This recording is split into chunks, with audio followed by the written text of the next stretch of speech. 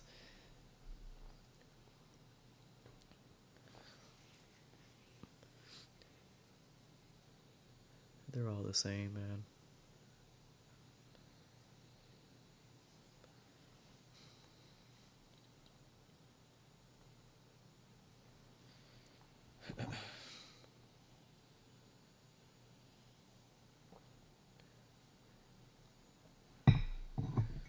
That's all I focus on is the Bible. Forget CNN. What you need CNN for? Open up your Bible. That's all you need. Fox, CNN, ABC, they all the same. Open up your Bible, you be straight. That's why I be chilling.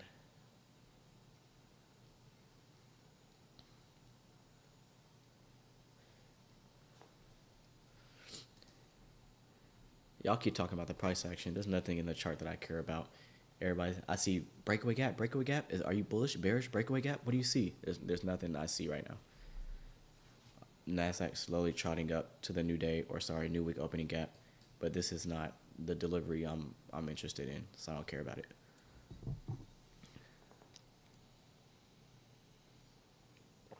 Lil, Trump, Kamala, they all the same. They all the same. In my opinion, it don't matter who in the office, whatever going to happen, based on scripture is going to happen. If you feel some type of way about it, I love you. That's just my belief. Most believers only open the Bible at church. I don't even believe in church. Oh, that's a good one. Some churches, mega churches, I don't believe in them. Money grab. I'm glad you said that. I've had a better connection with Jesus ever since I stopped going to church. It's just me, my Bible, my prayer here in the comfort of my own home. It's my relationship with the Lord has grown tenfold. Like when I go to church, they don't even be preaching no more. It's motivational speaking. Joel Osteen, all the big places is motivational speaking. They rarely open the Bible. They'll read you one or two scriptures and they give you a motivational speak. I could have went to Eric Thomas on YouTube for a motivational speech. I didn't come to church to get hyped up. I came to church to learn how I could become a better servant for the Lord. Why are you hyping me up? Like, tell me what I need to work on. Tell me what I need to improve on. Don't just make me feel good so I could come back and give you more time money. Oh, my God, I'm feeling good. I'm finna lose some subscribers today. I don't care. That's why I don't call myself Christian. I'm a believer in Christ. So many people call themselves Christians, and they be the worst ones acting up. So no, I don't classify myself as a Christian. I'm just a believer in Christ. I read my Bible. I pray. I don't go to church. I don't believe in mega churches. Yeah, these pastors and priests flying private jets and releasing books. Not that there's anything wrong with that, but nah, I'm straight.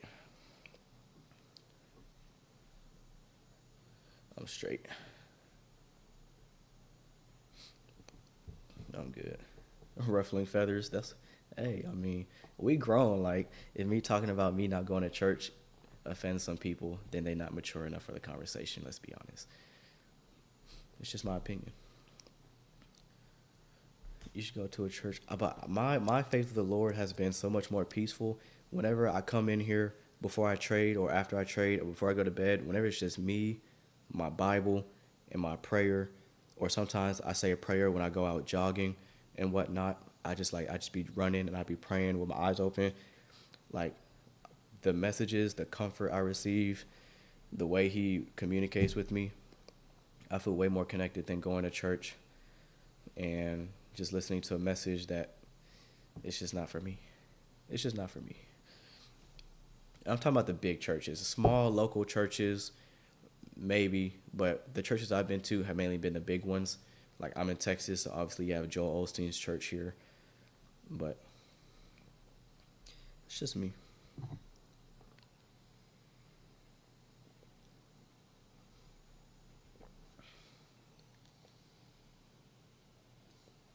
Why would a creator want his creations to worship it?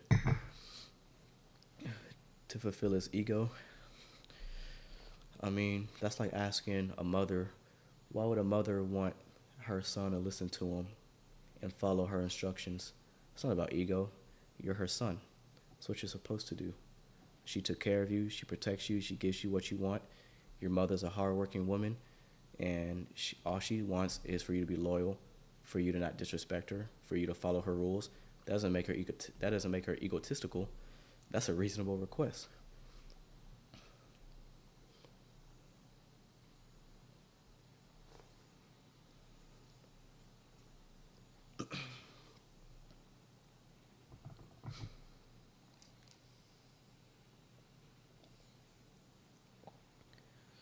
Man, that's us getting nasty. Yeah, we finna turn this into a podcast. I could talk on here all day. And that's another thing. A lot of people, this has been on my mind lately. I see a lot of these athletes and superstars get on TV, and they'll win big awards and whatnot, and they'll get on stage. The reporter asks them, a question, and they'll say, "I just want to thank God for putting me in position. I just want to praise God, thank God." The Grammys, the Emmys, or whatever, they'll get on stage. "I just want to thank God." You talking about God or you talking about Jesus? Because there's 500,000 different gods that people worship. Everybody and their mama got their own God. Like, rarely do you see somebody walk on stage and say, "I want to thank Jesus." That's different. That's different. Like, saying you thank God, that don't mean nothing. There's the devil is himself think he a God. So it's like, you know what I mean? You see all these athletes and famous, wealthy people get up there. "I just want to thank God for putting me," like, which God are you talking about? Because everybody got their own God. But Jesus, that's specific. Say that name. Say Jesus, that's different. That's different. Satan himself calls himself a God. So by you saying you thank God, that's really not saying much.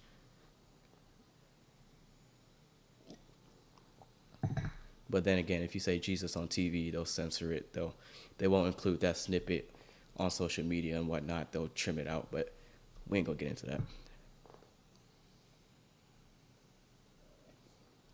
All this preaching, you should start a church. No need. No need. Are we really listening to this? It's either listen to this or watch NASDAQ boring price action. There's nothing to talk about in the chart. It's slowly working towards the new week opening gap. There's nothing worth noting.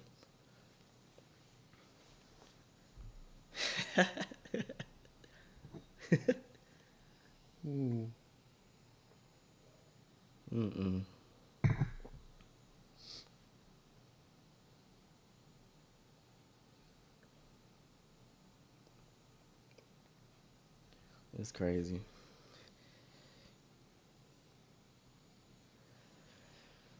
Put music? Nah, I can't get copyrighted. Put music. You don't like talking about controversial topics?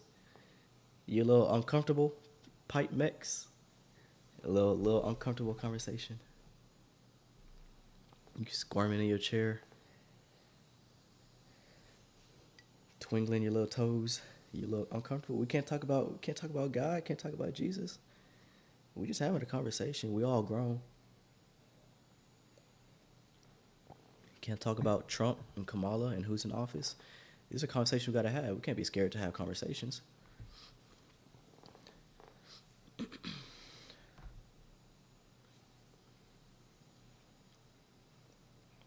Nah, praying. See, I don't believe in that kind of praying. Like when I pray, I don't be praying, let me have a profitable week.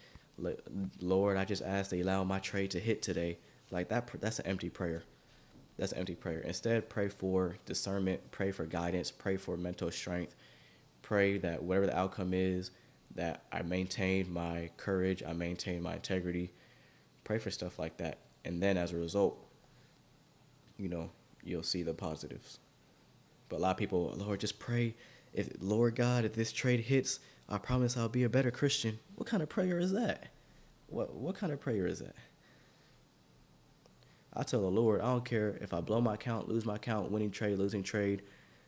Just place your hand over me, protect me, keep me away from the fakes, give me discernment so I can tell who's real from who's fake, keep me out of trouble, keep me out of harm's way, protect me, and I'm going to work with you.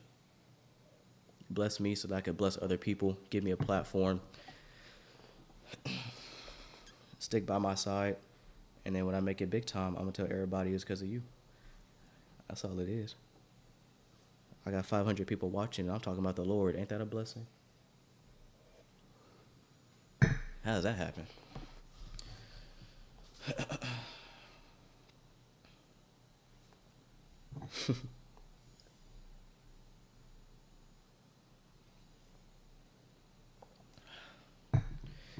Christianity was introduced in Africa by the same people who introduced slavery. It's an interesting statement. I'm not going to get into the fact checks and all that. I just read my Bible, keep it pushing. I don't get into all the articles and whatnot. All that stuff is man-made.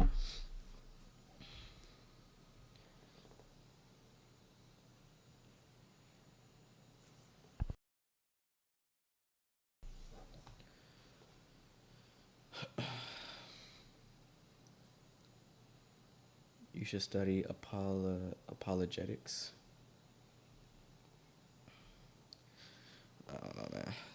I praise Jesus. That's who I praise. But whatever God y'all praise, y'all, you know what I mean? I'm still gonna love on you. Like I still got love for you. I still respect you. That's the problem. People have different beliefs, and as soon as somebody realizes their beliefs don't line up with somebody else's, they have hate for that person.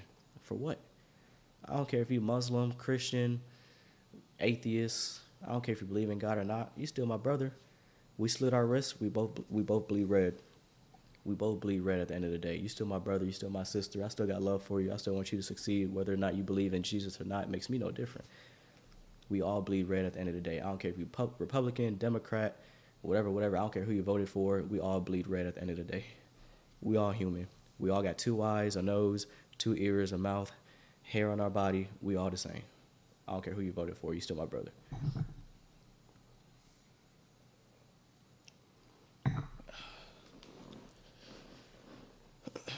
Bro's trying to be ICT too badly. Who trying to be like ICT? I'm me. I've always been this way.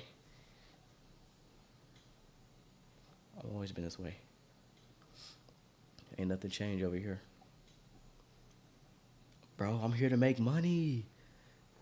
All right, what do you see in the chart that says buy or sell? I can't tell you to buy or sell. If you're waiting on me to tell you when to get in a trade, you're going to be waiting for a minute. I can't do that for you. I understand you're trying to make money, but there's nothing in the chart that says jump in right now if you're not in already.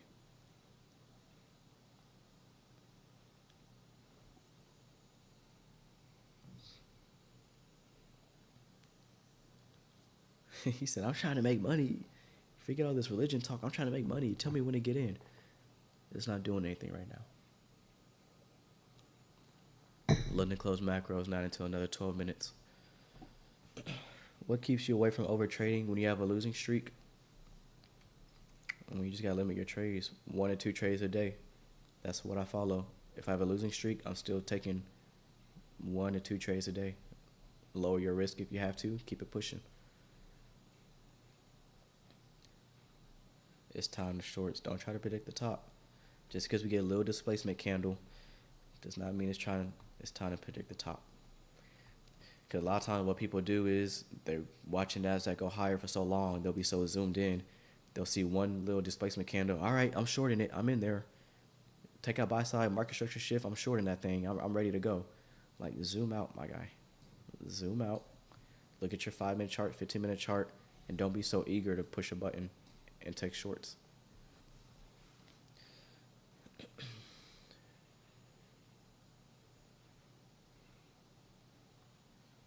Yeah, I don't believe in religion. Religion is just a title. Christianity and all, it's just a title. Like your actual relationship with Jesus, that's an action. That's an action. Like you could call yourself Christian, but you ain't got nothing to show for it. And that doesn't mean you gotta be perfect. Ain't nobody perfect. But you call yourself Christian and you're always holding grudges. You're always in a bad mood. You're always treating people bad. You're always disrespectful to your elders. You're always just doing all this, just everything wrong. And nobody's perfect. But if you call yourself Christian, just because you call yourself Christian, that don't make you higher, that don't make you worth more than everybody else. You just like everybody else. It's just a title. Actions is where it's at. That's how a lot of people get turned away from Christianity and whatnot, because they start off as Christians in their childhood. They get raised in a Christian household or a Muslim household or a Catholic household, whatever. And then they got people who call themselves preachers, call themselves pastors, call themselves Christians, and they show how sick they really are. And then they get turned away from Christianity.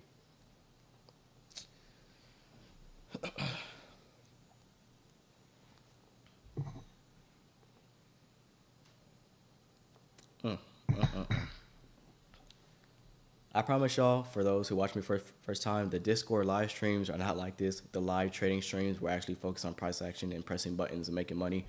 But NASDAQ isn't doing anything of interest to me right now, so I'm just yapping.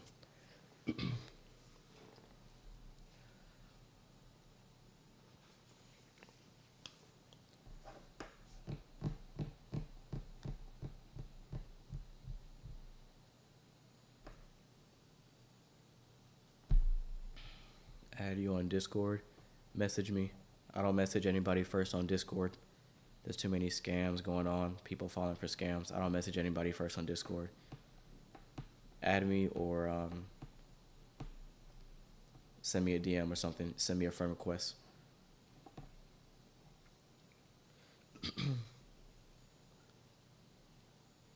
Text me back on Insta. Man, my DMs on Instagram, I got to the point where I just stopped reading them. A lot of the DMs are the same. What's your chart colors? What's your chart colors? Half my DM requests are just people saying, hey. Like, I kind of stopped reading them.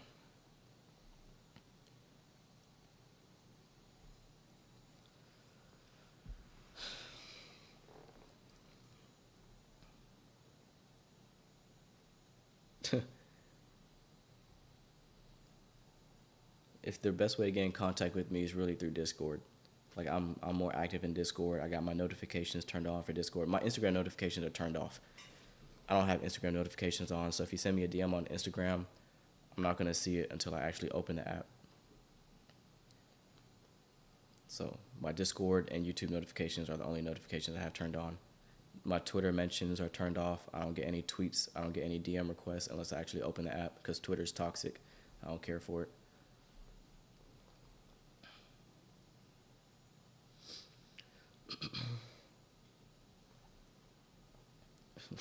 That's the most question I get asked. What's your chart colors?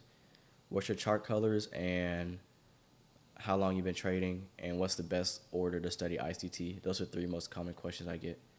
What should I study? What's your chart colors? How long you been trading? Those are most three asked questions. I'm gonna get some water real quick. I'm gonna stay on until 12. I want to see what the lunch macro does. The lunch macro kicks off at 11:30. London close macro starts at 10:50. I'm gonna stay on for that. I'm gonna get some water real quick.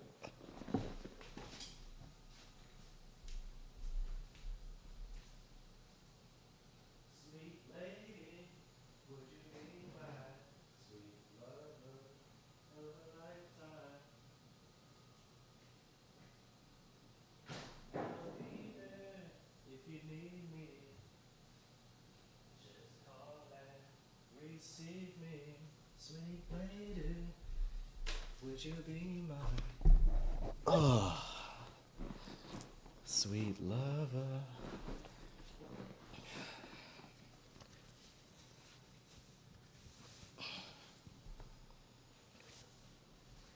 That's my song.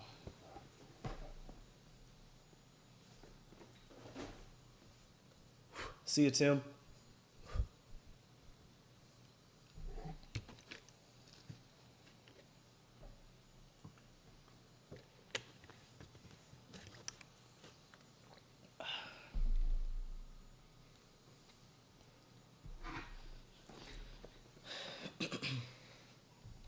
When I joined the Discord, I received a couple DMs. It's not me. I don't ever DM anybody first. There's people who join the Discord, slap on my profile picture, and they'll DM you asking like, how's your trading going? They'll ask, like, they'll be like checking up on you and stuff. It's not me. I never DM anybody in Discord. It's just scammers. But I can't do anything about it. They join and then they edit their profile. They change their username to look just like mine.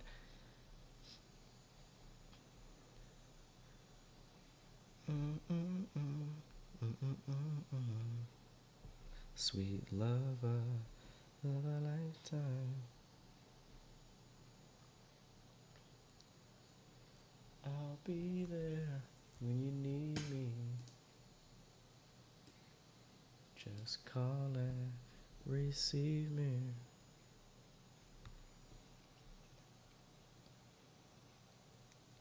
Yeah, it's bad. The scammers be crazy, man. It's ridiculous.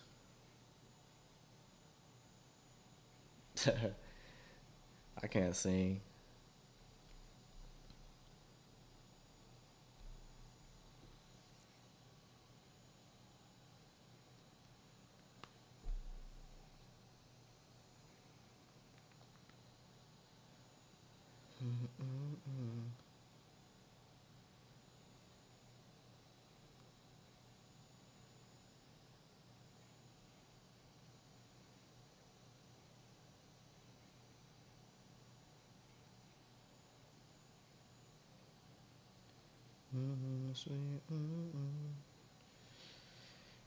Slow, slow, slow. V-Lad, told you short. You shorted, bro? You took a short, my guy. I'm proud of you. I'm proud of you, man.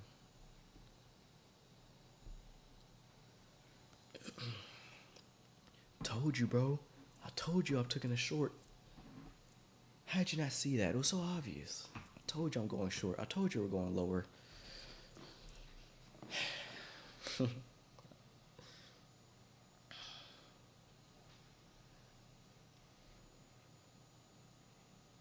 Everybody's shorting. That's tough. That's tough.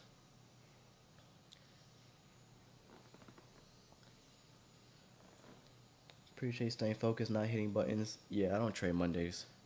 I only trade in Discord. But, yeah. London closed macro starts in about 2 minutes.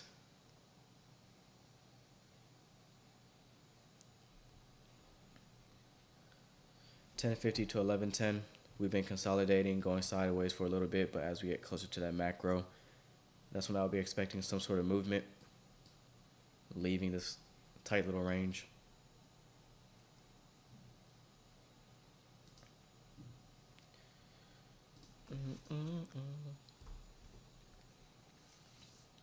Would you be my sweet lover of a lifetime? I'll be there when you need me. Just call in.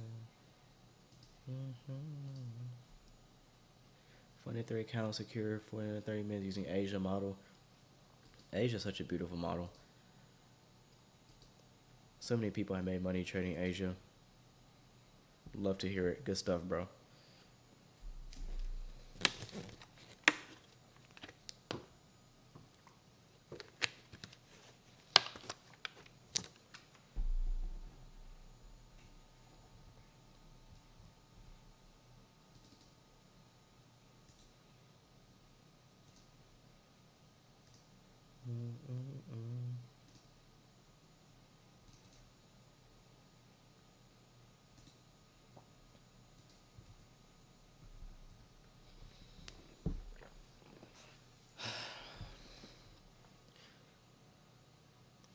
I'm not gonna lie, trading in this is kind of crazy.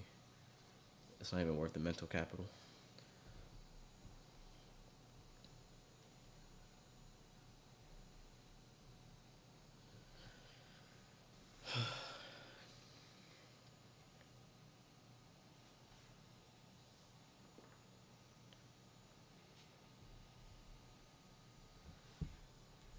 Who's short? Who's all short?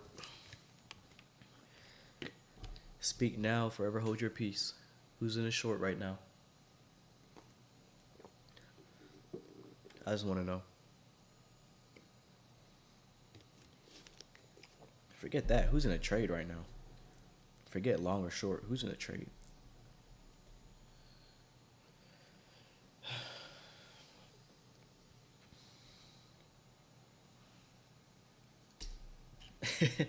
Cut my short. Forget it. I feel you, bro. I ain't even mad at you. Short 954, 3-minute chart breaker. 954? How are you short 954?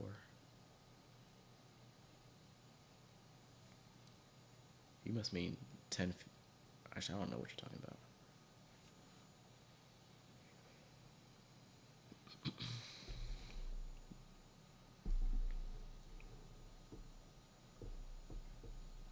$9.54. I don't know about that one.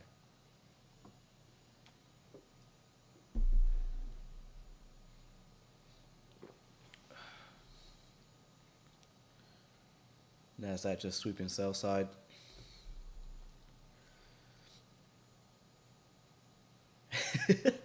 Bro's in deep drawdown. Short at 954. Wait. What do you say? 954, 3-minute breaker.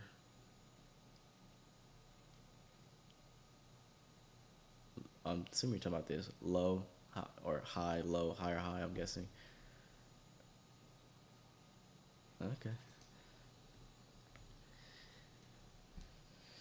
I respect it. I respect it.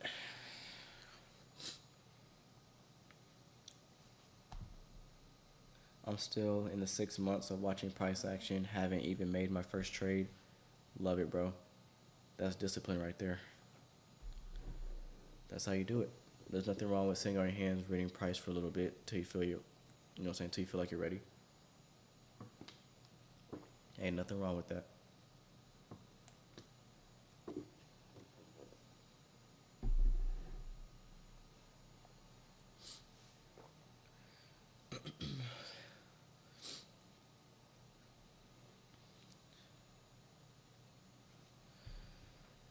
Sweet lady, would you be mine?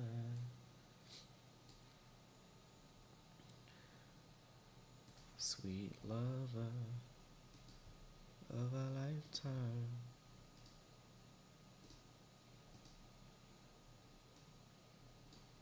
Drag this over.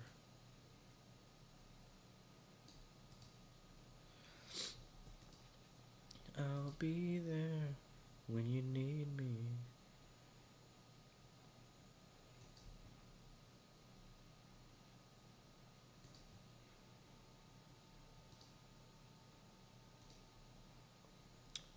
Let me see. So we're in that London close macro.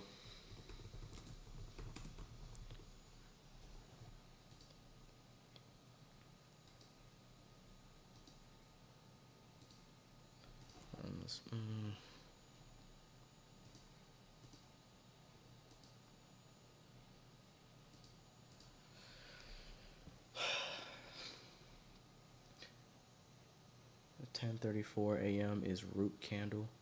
Not sure what that means.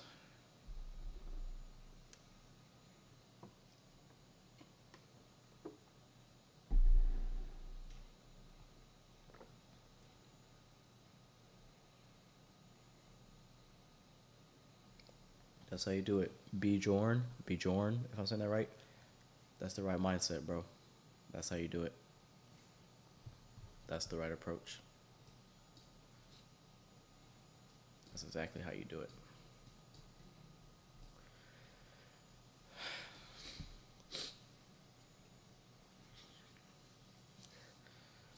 I want to see if NASDAQ wants to make a run for the buy side. We drop down, sweeping out the sell side. I'm watching this little Sibian here.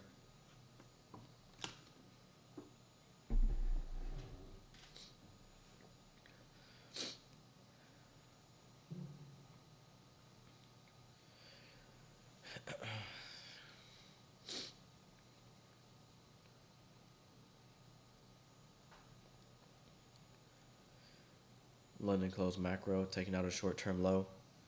I'm watching this inefficiency, see if we stay beneath it or if we get above it, use it as support.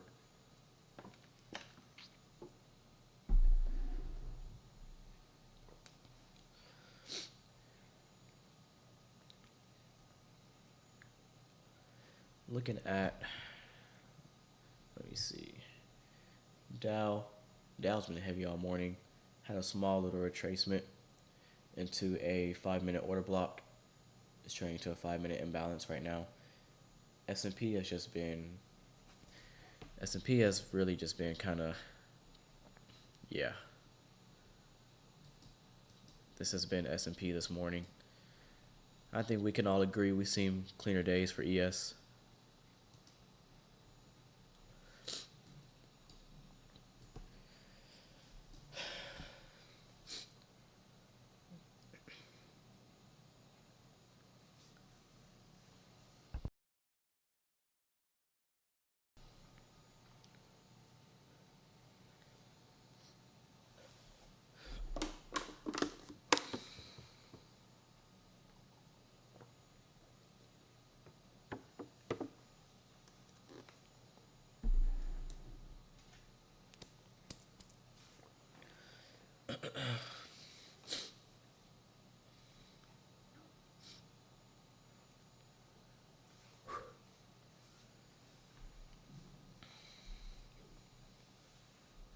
I thought about going through every single playlist the ICT has.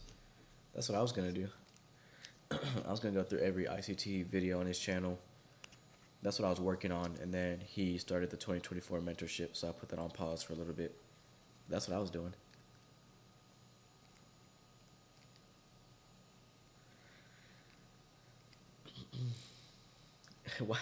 Why is your username Terrible Trader? Y'all got to stop doing that, man. Y'all gotta stop doing that, bro. You gonna speak that stuff into existence. So far, I've seen somebody with the username The Impatient Trader, and now I have the Terrible Trader in here. Come on, man. We gotta stop doing that. Oh, God.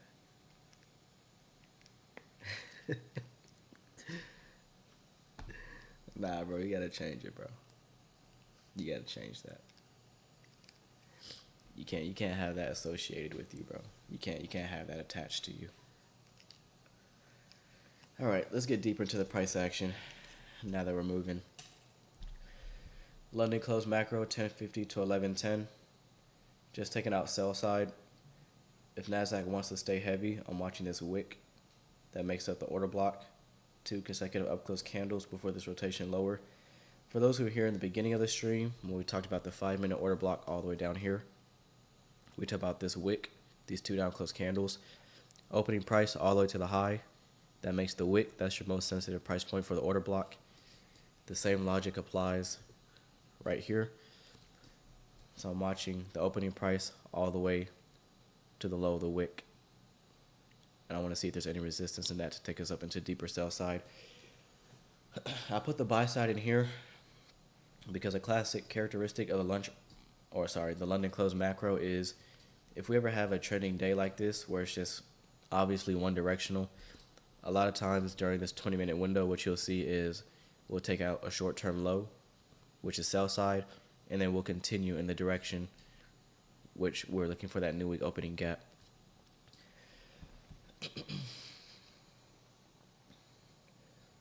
Imperfect trader. That's not bad. Imperfect trader isn't bad because no trader is perfect. But terrible trader is kind of crazy. We gotta change that, bro. We can't have you. You know what I'm saying? We can't be doing that out here.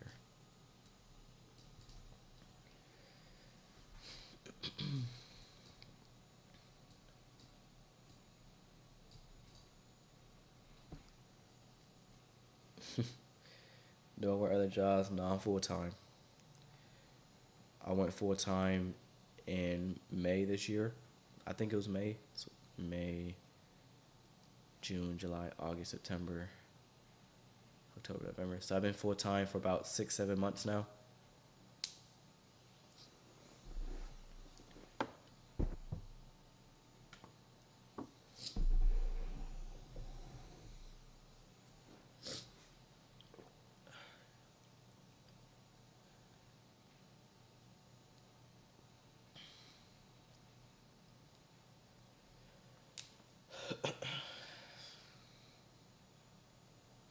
Reverse psychology, if that's what you want to call it. The tongue is powerful. NASDAQ showing strength. It may want to make a run for that buy side.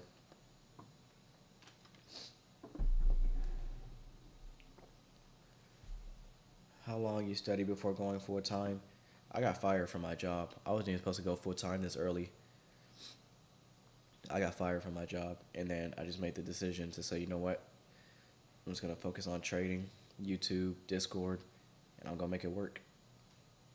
Haven't regretted it. It's been blessings ever since.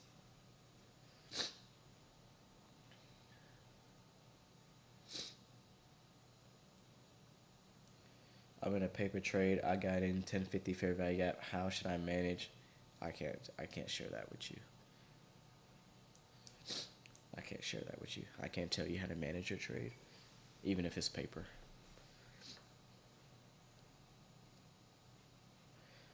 So the most sensitive part of the order block did not hold. So now I'm watching to see if NASDAQ wants to make a run for the buy side. Like we said, if it's really trending like this, oftentimes we'll take out a short-term low and continue in the direction, which is why I marked the buy side here. But this whole range since, what is this? About 9:30, 9:35 or so, all of this has been kind of, and for me and my style, my hour that I mainly trade is 10 o'clock to 11 o'clock. Pretty much everybody knows that already. So this is your 10 o'clock to 11 o'clock window. Nothing in here is enticing for me and my style. I don't care about anything in here. It's just not for me. Take.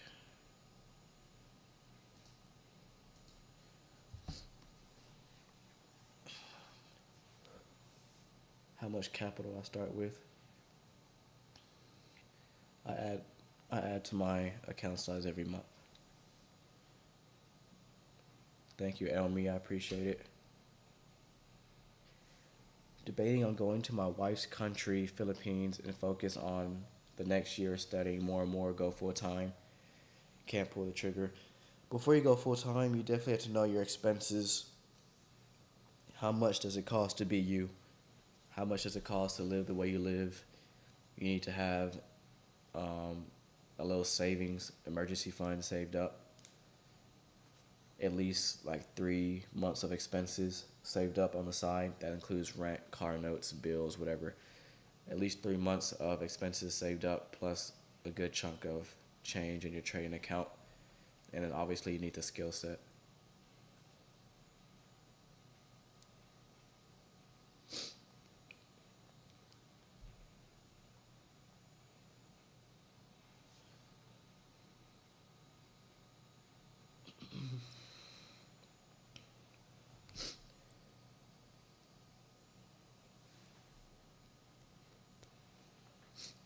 Right now, my personal account, I could add to it, but I'm not in a rush. But right now, my personal account, I've already shown it on Twitter. I have around, the last time I checked, it was around like 54,000 or so. I'm going to try to get that to 70,000 by the end of the year.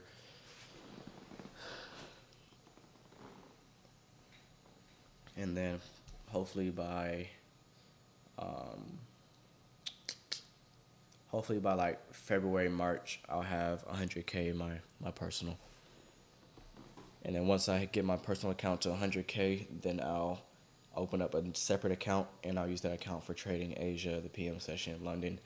I'll have a separate trading account for other than the live stream. So my main account, my 100K account, will be like the live stream account. That's what I'll trade in front of everybody. That's what YouTube will see. And then my off-camera account would be like when I trade the PM session or Asia or London or the final hour macro, something like that. I want to get a separate account for that where I could just trade and do what I want to do.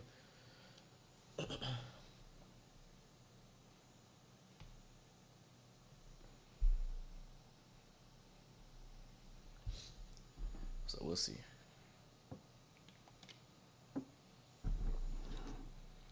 Now, broker is TradeStation, before somebody asks. I use TradeStation.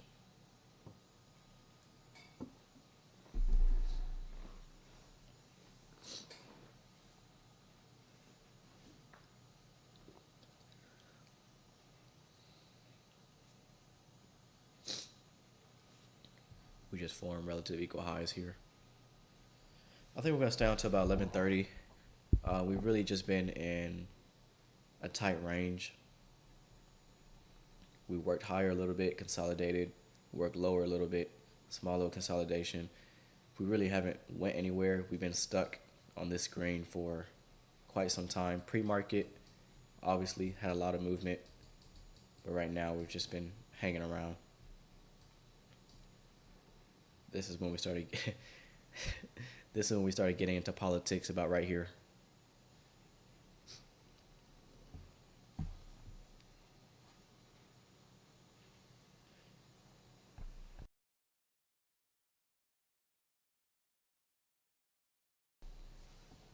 I recently joined your Discord. Tell me what I should do next. If you just joined the Discord, for one, obviously tune into live trading streams every day. Tuesday through Friday in Discord. Make sure you show up. Watch the previous webinars. Okay, all the webinars are recorded and saved in the webinars channel, so make sure you go take a look at that. Do the homework, all the old homework assignments. I won't grade them. I only grade the homework assignments when they're before the due date, but I just sent out a new homework assignment last night. So do the homework, go into your charts, find 3 examples, 5 examples of whatever it is I want you to show. Look at my examples if you need help, if you're struggling. Do the homework assignment, do the previous homework assignments, watch the webinars, tune into the live streams, and then we rocking and rolling. I don't trade Asia on Discord. I've done it like in the past, like a handful of times every now and then. If I'm in a good mood or I just got nothing planned for the night, I'll cut on the camera, sit at the desk, and trade Asia. But I haven't traded Asia like in a while. I just be busy doing other things. But no, the live streams in Discord are only from 9:30 to about 11:30, and they're saved. The live streams are saved. They're kept up for a week, and they're deleted every Sunday before market open.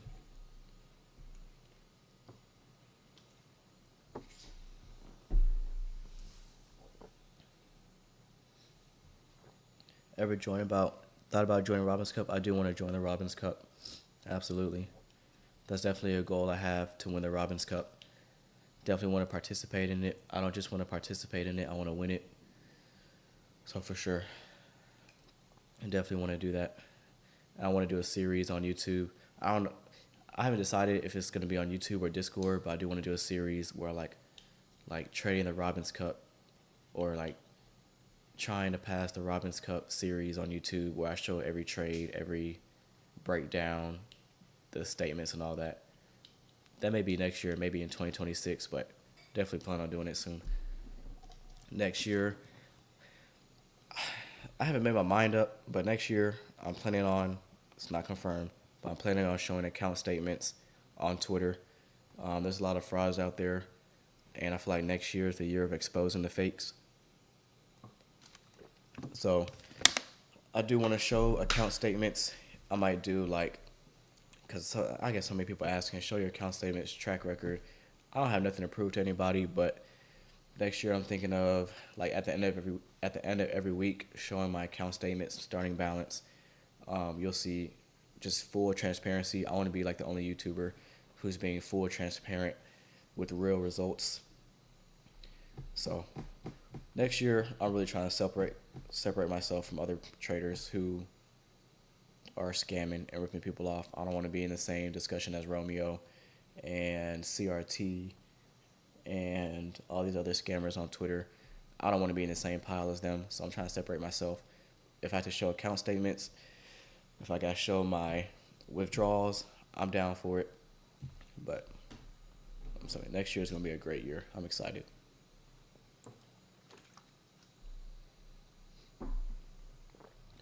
If you're there's no more lifetime, but if you got in the Discord for lifetime access, nothing's changing with you.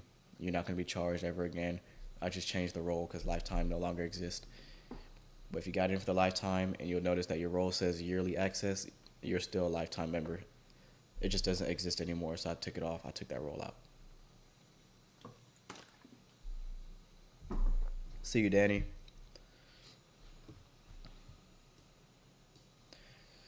So this was your classic London close macro, run on sell side, order block failed to send price lower.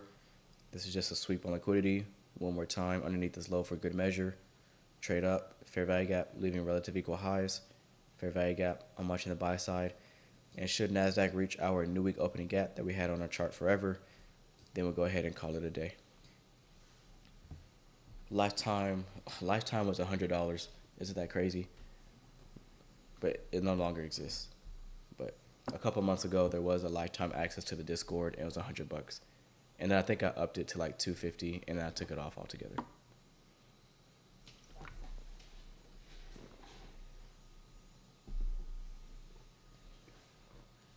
How much is SMT? I look at SMT when it's in the chart if it's important.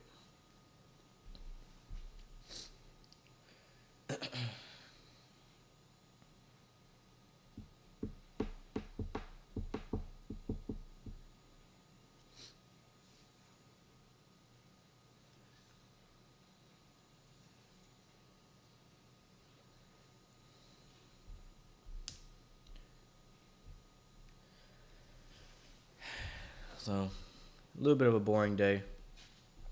We literally just, we've been in this range pretty much ever since we opened at 9:30. We opened at 9:30, pumped it up, and it's just been kind of lethargic. There's no really clean, sustained price run going higher. Shorts, it's not even worth taking. The way I look at this, if I would have went short here or here, I don't believe it should have, could have, would have, first of all. But if I would have taken any kind of short here, I would have loved to aim for the sell side, and I would have gotten that anyway. If I would have taken longs, I likely would have aimed for the new week opening gap. That wouldn't have panned out, likely would have got stopped out at break even or whatever. So there's nothing in here for me. It was not worth pressing the button. Nothing in here says high probability, which is why no buttons were pressed and why I'm claiming the title most disciplined trader on YouTube. I had fun today. Appreciate everybody tuning in. This was a lot of fun.